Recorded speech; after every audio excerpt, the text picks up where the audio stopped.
시청자 여러분 안녕하십니까? BOA 뉴스투데이 시작합니다. 도널드 트럼프 미국 대통령이 영내 중국의 공세와 이에 따른 한국과 일본의 핵무장 필요성에 대해 향후 2달간 주요 논의 주제가 될 것이라고 밝혔습니다. 트럼프 대통령은 11일 라디오 프로그램 휴이쇼와의 전화 인터뷰에서 중국의 신종 코로나 바이러스 감염증과 관련한 무모함과 영내에서의 공세, 이란과의 새 합의를 고려할 때 일본과 한국, 타이완이 핵무장이나 극초음속 미사일 역량을 추구하는 것이 필요하다고 보느냐는 사회자의 질문에 어떤 것도 제한하지 않겠다면서도 그것은 문제를 일으키고 있으며 향후 2달간 우리의 아주 중요한 논의 주제가 될 것이라고 말했습니다. 트럼프 대통령은 또 북한과 관련해서는 지난 2016년 대선에서 힐러리 클린턴 당시 민주당 대통령 후보가 북한과의 전쟁을 벌이려고 했었다고 주장하면서 그가 당선됐더라면 북한과 전쟁을 벌였을 것이며 수백만 명이 사망했을 것이라는 기존 입장을 다시 강조했습니다. 그러면서 자신은 북한 김정은 위원장과 굉장히 다르지만 좋은 관계를 맺고 있다면서도 김 위원장이 말썽을 피우면 자신은 무슨 일이 일어날지 생각해보라고 말한다고 덧붙였습니다. 다음 주부터 진행될 미한 연합훈련에서 전시작전 통제권 전환을 위한 검증 과정은 없을 것이라고 미국 국방부가 거듭 확인했습니다. 전작권 전환 검증 여부에 대한 미한 양국 간의 미묘한 입장차가 보이고 있는 가운데 미국 내 전문가들은 이번 훈련에 대한 양국 정부의 주요 목표는 다를 수 있다면서도 조건에 기초한 전작권 전환의 중요성을 강조했습니다. 김시영 기자가 보도합니다. 미국 국방부는 11일 다음 주 실시되는 미한 연합훈련에서 전시작전 통제권 전환을 위한 작전 운용 능력 FOC 검증은 이뤄지지 않을 것이라고 확인했습니다. 존 서플 미국 국방부 대변인은 이번 연합훈련에서 전작권 전환 관련 검증 절차가 포함되는지 묻는 VOA의 질문에 미국 정부의 공식 입장임을 전제로 이같이 밝혔습니다. 앞서 지난 6일 조너선 호프먼 미국 국방부 대변인이 지속적 연합훈련 실시 이유 중 하나는 전시작전 통제권 전환과 관련이 있다고 했던 발언은 조건에 기초한 전작권 전환에 대한 미국의 약속을 확인하는 차원이었다는 설명입니다. 이번 연합훈련 중 완전 운용 능력 검증 실시 여부와 관련해 한국 국방부는 지난 28일 한국 국회에 제출한 업무보고에서 이번 연합훈련에서의 완전 운용 능력 평가 추진을 언급한 바 있습니다. 또 지난 4일 정례 브리핑에서 FOC 검증과 관련한 질문에 한미 국방당국은 신종 코로나 바이러스 재반 상황을 종합적으로 고려하면서 연합지휘소 훈련 시행 방안에 대해 협의 중이라면서 말을 아꼈습니다.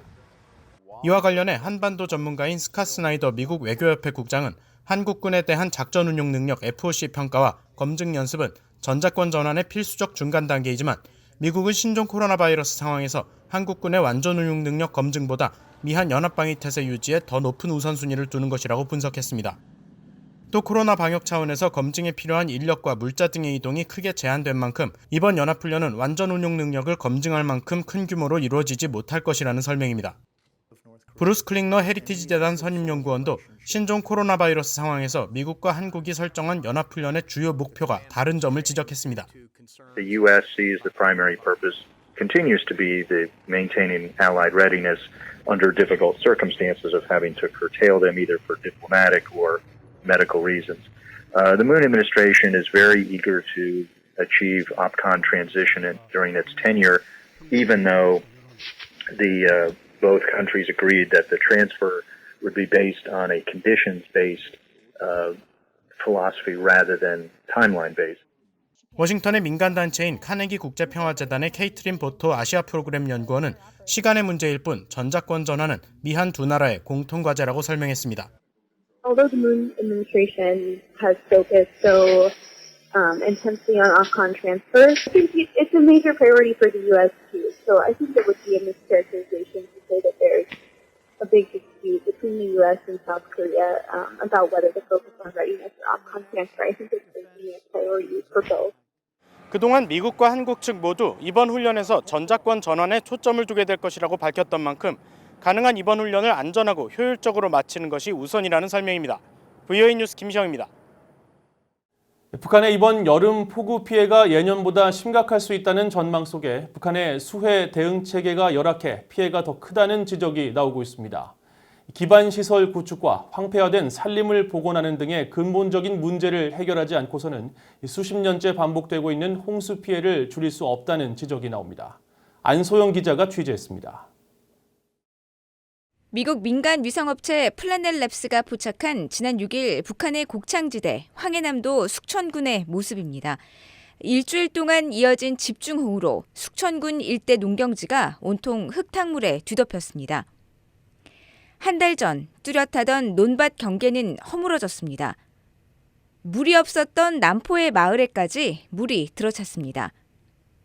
지난 6일 북한의 강수량이 최악의 홍수 피해가 발생했던 지난 2007년 당시보다 더 많은 것으로 파악되면서 북한의 올해 피해 상황은 심상치 않을 것으로 예상됩니다. 북한이 수십 년 동안 매해 거듭되는 장마와 태풍에 큰 피해를 보는데 제롬 소바주 전 평양주재 유엔개발계획 사무소장은 가장 큰 원인은 열악한 재난관리 시스템, 특히 조기경보 작동체계와 기반시설 문제를 꼽았습니다. What we're talking about is how do we inform the community in a valley somewhere, and that may be quite remote. And they need to be informed by radio or by cell phones. The communication infrastructure is not perfect. 국제기구들은 북한의 외딴 지역 주민의 피해를 줄여보기 위해 기반시설인 조기 경보 시스템을 설치하려고 했지만 북한 당국이 제대로 협조하지 않아 어려웠었다고 소바주 전 소장은 말했습니다. Normally, most countries that give them access to a very wide set of information in terms of early warning system for the weather. So that's what they're having, not to be completely, to be given the full access. 북한의 반복되는 수해 피해는 심각한 산림 황폐화도 원인이 되는 것으로 지적됐습니다. 식량과 에너지 부족에 시달리는 주민들이 땔감용으로 벌목을 하면서 여름철 집중호우가 발생했을 때 수해 취약성을 더 키운다는 겁니다. 북한의 올여름 수해 위험은 예년보다 클 수 있다는 전망이 나오고 있습니다. 소바주 전 소장은 북한이 매년 집중호우로 인해 반복되는 피해를 줄이려면 근본적인 내부 기반 시설을 갖추면서 북한은 이동의 자유와 지역정보 제공 등 국제기구 지원을 위해 필요한 정보를 제공해야 한다고 지적했습니다. BOA 뉴스 안소영입니다. 국제적십자연맹은 북한에 최근 계속된 장마와 태풍으로 폭우가 쏟아져 큰 홍수 피해를 입었으며 특히 수확을 앞둔 대규모 논밭이 침수돼 농가의 피해가 심각한 것으로 파악하고 있다고 밝혔습니다. 국제적십자연맹 IFRC의 안토니 발망 대변인은 최근 VOA에 북한 지역에 계속된 집중호우로 황해남도와 평안북도, 강원도를 비롯해 개성 지역에서 특히 큰 피해를 입었으며 농가 수백 가구와 대형 논밭들이 침수된 것으로 파악하고 있다고 전했습니다. 현재 유일하게 북한 전역에 접근이 가능한 국제적십자연맹은 북한 주민 4만 3천 명을 상대로 봉사자 교육을 실시해 홍수 피해 복구와 코로나 방역 작업에 투입하고 있다면서 이들이 홍수 피해가 심한 9개 지역에 투입돼 주민 대피와 구호 물품 전달, 심리적 응급치료 등의 활동을 하고 있다고 밝혔습니다. 발망 대변인은 이어 현재까지도 북한의 폭우와 강풍으로 인한 피해가 지속되고 있고 또 다른 태풍의 북상이 예고돼 피해가 더 확산될 것으로 예상된다면서 추후 추가적인 정보와 상황을 공개할 것이라고 밝혔습니다. 인도 정부는 유엔 안보리의 대북 결의에 따라 송환할 북한 국적 노동자가 한 명도 없다고 유엔 대북제재위원회에 보고했습니다.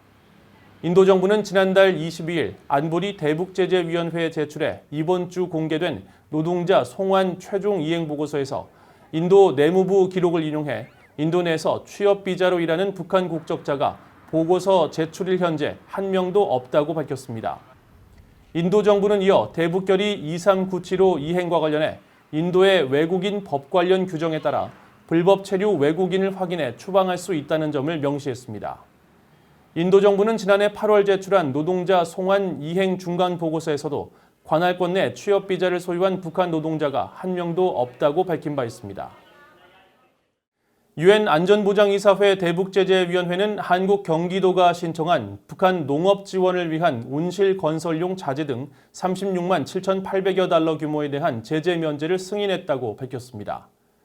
대북제재위가 최근 공개한 자료에 따르면 경기도는 북한 남포시와 평안남도 내 취약계층의 영양 개선 지원 사업을 위해 지난달 24일 이 같은 제재 면제를 유엔에 신청했으며 지난 4일 최종 승인을 받았습니다. 이번에 제재 면제를 받은 300여 관련 품목은 온실 지붕 건설에 쓰이는 강화 유리와 파이프, 보일러 등이며 지원 물품은 모두 제재 면제 승인 6개월 이내 한꺼번에 운송하도록 명시됐습니다. 대북제재위는 이어 유엔의 대북제재 조치는 북한 주민들에게 부정적 영향을 주기 위한 것이 아니라는 점을 거듭 강조하면서 한국 정부 역시 제재 면제 품목과 서비스 지원을 위해 필요한 사업에 필요한 금융 거래만 하도록 엄격히 집행할 것을 당부했습니다. 이상으로 VOA 뉴스투데이를 마칩니다. 시청해주신 여러분 고맙습니다.